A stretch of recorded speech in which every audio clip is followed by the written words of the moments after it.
تو لکیلی ہمیں ایک جو ان کا ٹریک جہاں سے یہ آئے تھے اور جہاں سے ہم نے کے لیے جیو فینسنگ کے لیے ڈیٹا لیا تھا وہاں سے ہمیں ایک کال جنریٹ ہوتی ہوئی جو ہے وہ ملی تھی، اور اس پہ جو بیسیکلی کال جنریٹ ہوئی وہ ایک ایریا سے جہاں پہ اس کی لوکیشن تھی، اور اس کے بعد ایک دوسرے ایریا سے جہاں پہ ریسیو ہوئی جہاں تھوڑی دیر بعد اس کی لوکیشن تھی.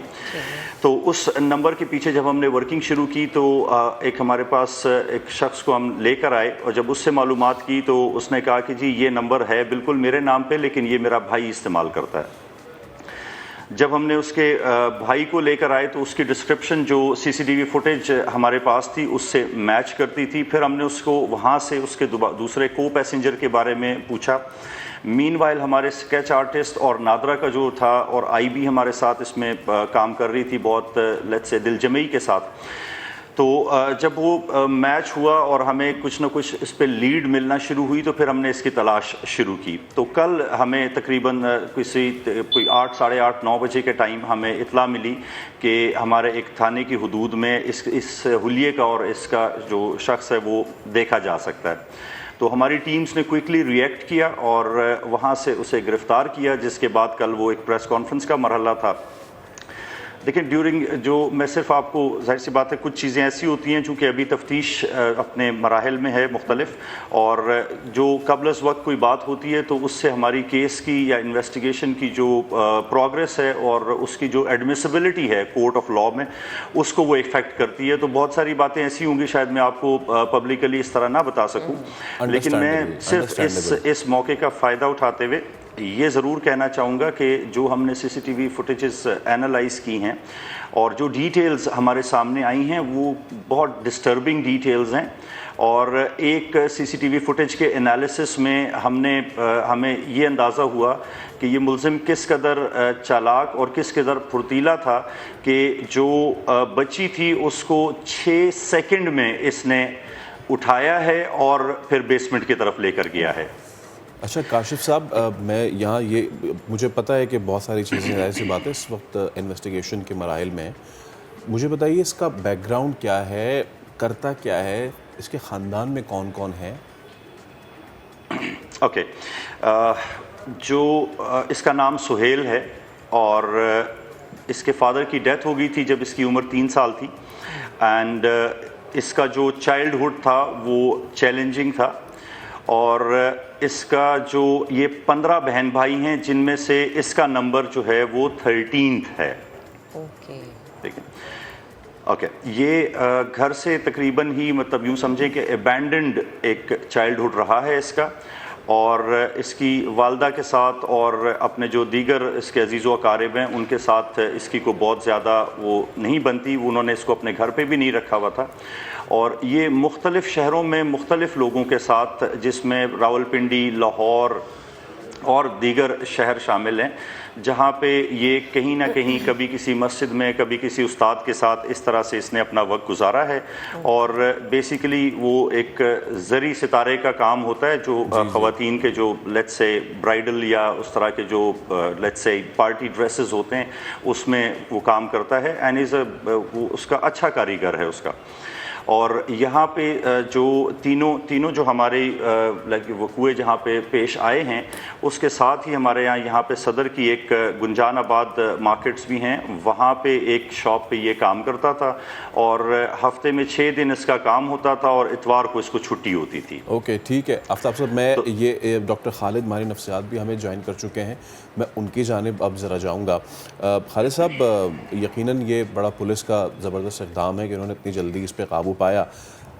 کیا موٹیو ہوتا ہے اس طرح کے کننگ جو لوگ ہوتے ہیں، اور اس کے پیچھے جب وہ ایک تو ریپ آبویسلی ایک گھناؤنا فیل ہے، اس کے بعد اس کو مٹانے کے لیے وہ اس کو قاتل بھی کر دیتے ہیں، واٹس دا موٹیو بیہائنڈ؟ کیا سائیکالوجی ہوتی ہے اس کے پیچھے؟ Thank you very much. جی دیکھیں، ابھی کاشف عباسی صاحب نے ایس ایس پی صاحب نے خود ہی 2 چیزیں بتائیں. ایک تو اس کا بیک گراؤنڈ بتایا، اس شخص کی پرسنالٹی جو ہے وہ اتنی ڈسٹارٹیڈ ہے. نمبر 13 ان دا فیملی، والد کی ڈیتھ، بڑا ڈسٹرب چائلڈ ہوڈ، اور یہ آہستہ آہستہ اس میں پرسنالٹی ڈس آرڈر ہوا جس کو سائیکوپیتھ کہتے ہیں. سائیکوپیتھ وہ شخص ہوتا ہے جس کا ضمیر بنتا ہی نہیں ہے،